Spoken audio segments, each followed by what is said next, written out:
পর্যাপ্ত ভূমিকা রাখতে পেরেছে কিনা নাকি উনি ব্যর্থতায় পর্যবেসিত হয়েছে। মাননীয় স্পিকার। মাননীয় সদস্য মোহাম্মদ আবুল হাসনাত, কুমিল্লা ৪। ধন্যবাদ মাননীয় স্পিকার। মাননীয় স্পিকার, এই সরকার ক্ষমতা ফেব্রুয়ারি 17 তারিখ শপথ গ্রহণ করেছে।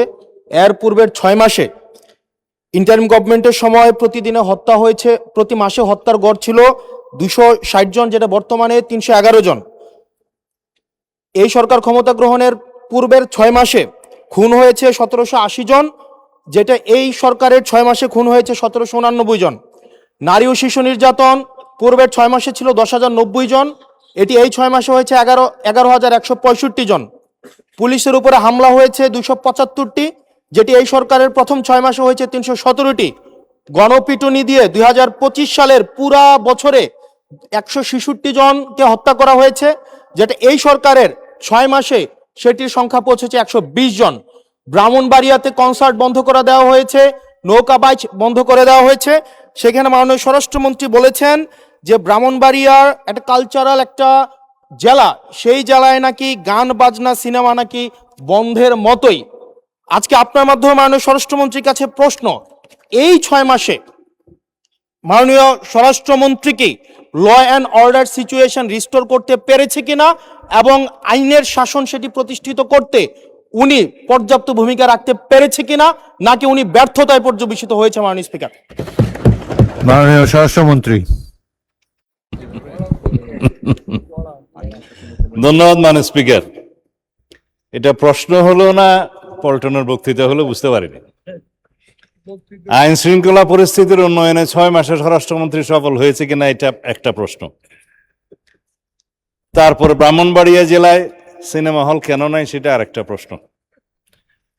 কোন খাতে কত হত্যা হয়েছে, জখম হয়েছে ইত্যাদি যে ডাটা দিলেন, সেই ডাটাটা কিসের ভিত্তিতে দিলেন, কি পরিসংখ্যানের ভিত্তিতে দিলেন, সে স্ট্যাটিস্টিক্স বড়টা কি আমি জানি না।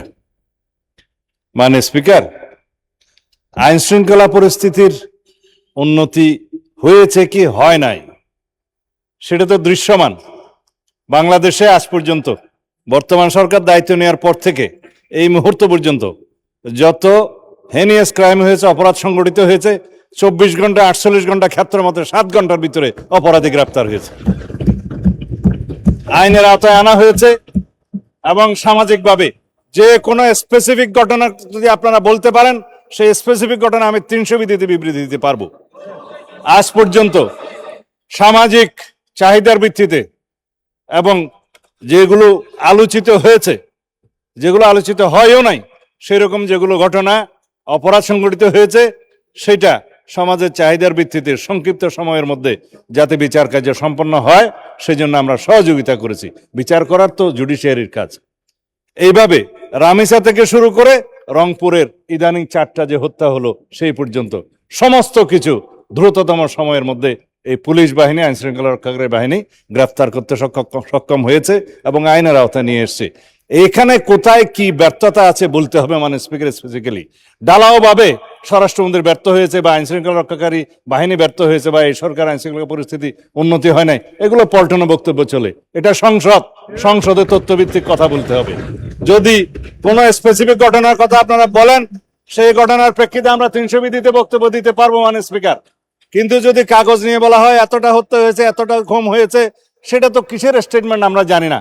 আমরা গতবারও সংসদে আমরা 300 বিধিতে বক্তব্য দিয়েছি, স্টেটমেন্ট দিয়েছি এবং সংসদের জেনারেল আলোচনার মধ্যেও বলেছি, ডাটা দিয়েছি।